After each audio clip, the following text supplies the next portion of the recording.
حضرت عائشہ صدیقہ رضی اللہ تعالی عنہما سے روایت ہے کہ لوگ اپنے بچوں کو رسول اللہ صلی اللہ علیہ وسلم کے پاس لایا کرتے تھے تو آپ صلی اللہ علیہ وسلم ان کے لیے خیر و برکت کی دعا فرماتے تھے اور تحنیک فرماتے تھے.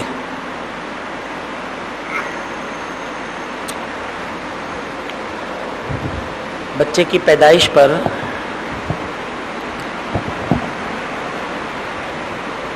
بچے کا ایک حق یہ ہے کہ تحنیک کرائی جائے. تحنیک کیا چیز ہے؟ کسی بزرگ سے کھجور یا چھوارے چبوا کر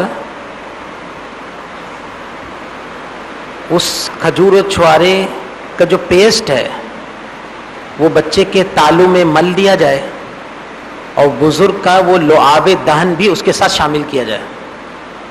اس عمل کو تحنیک کہتے ہیں. اس عمل کو تحنیک کہتے ہیں.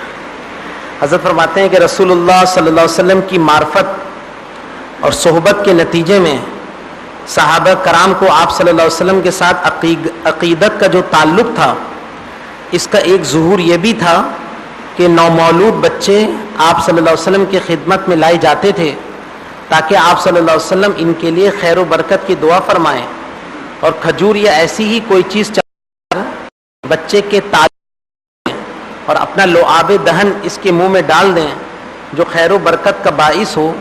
اس عمل کو تحنیک کہتے ہیں.